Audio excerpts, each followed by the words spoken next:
It's the summer of 2008 in New Zealand. A routine Air New Zealand flight is bound for Christchurch. It should have been an uneventful 30-minute flight. But when a woman, armed with 2 knives, demanded to be flown to Australia, New Zealand's first ever domestic hijacking was underway. On the 8th of February 2008, Air New Zealand Link Flight 2279 prepared for takeoff at Woodburn Airport in Blenheim, bound for Christchurch. The aircraft, a British aerospace Jetstream, was operated by Air National on behalf of Air New Zealand. The flight from Blenheim to Christchurch was expected to take around 30 minutes. Aviation law in New Zealand did not require passengers travelling on regional aircraft with fewer than 90 seats to undergo airport security screening. As a result, neither passengers nor their carry-on baggage were screened before boarding. Piloting Air New Zealand Flight 2279 was Captain Dion McMillan, alongside First Officer Ross Haverfield. Also on board were 7 passengers. Among the passengers was 33-year-old Somali refugee Asha Ali Abdili. Having fled the Somali civil war as a teenager, she had arrived in New Zealand as a refugee in 1994 at the age of 19. Over the following decade, she had amassed 27 criminal convictions. By 2004, her offending had become so well known that former New Zealand Deputy Prime Minister and New Zealand First Leader Winston Peters singled her out in Parliament while criticising New Zealand's refugee system, saying she had a background that Al Capone would have been proud of. At around 7:30 a.m, Flight 2279 took off from Woodburn Airport in Blenheim, bound for Christchurch. Around 10 minutes into the flight, Asha Abdili left seat 1A and approached the pilots armed with 2 knives. Using them, she attacked both pilots and demanded they divert the aircraft to Australia. During the struggle, Captain Dion McMillan suffered cuts to his hand, while First Officer Ross Haverfield was wounded in the leg. She attempted to wrestle the flight controls and claimed to have 2 explosive devices on board.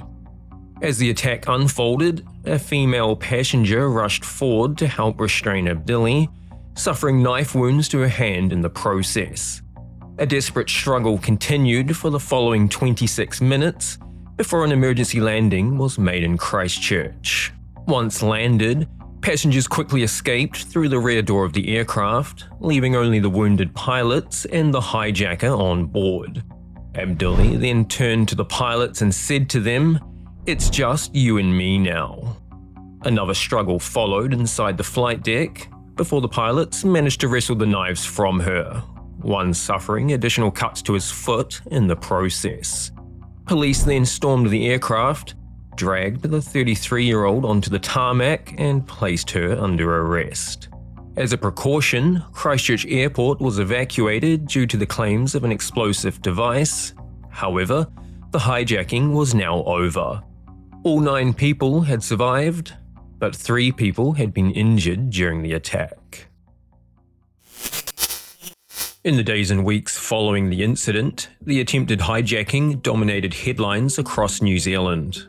It was an unprecedented event, marking the first domestic hijacking attempt in the country's history and leaving many questioning how it had been allowed to happen.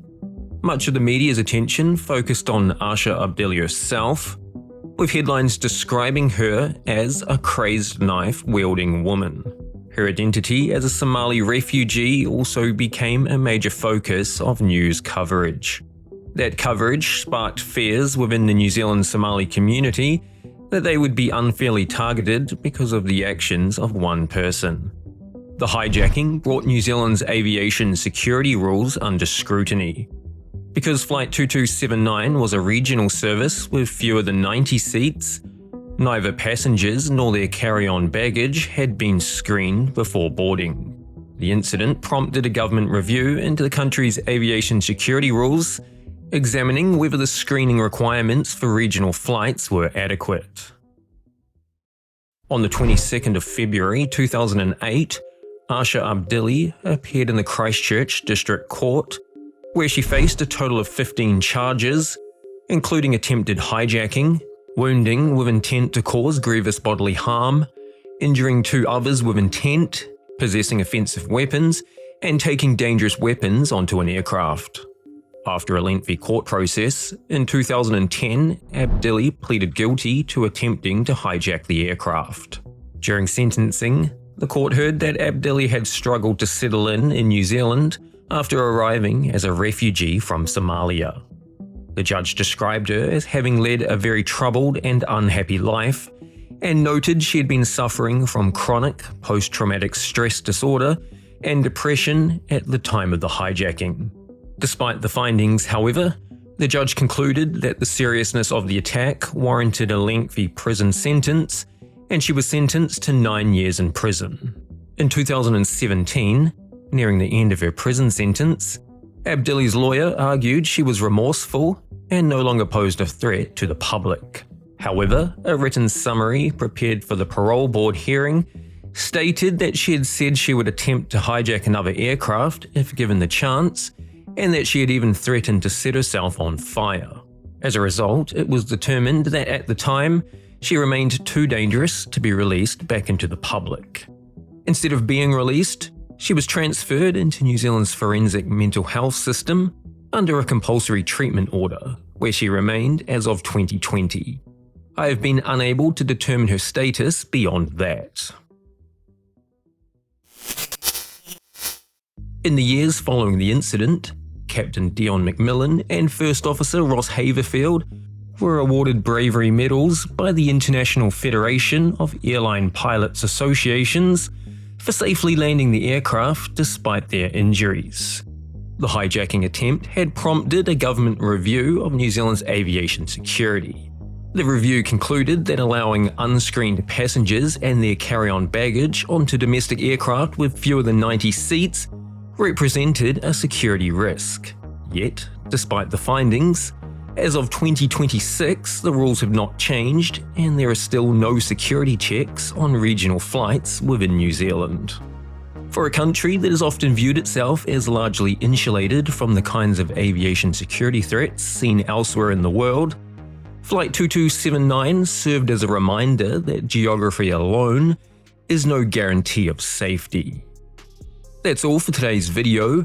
If you found value in it, I'd love it if you subscribed and joined me for the next one. To watch another of my aviation disasters, you can click the link on screen. And as always, thanks for watching.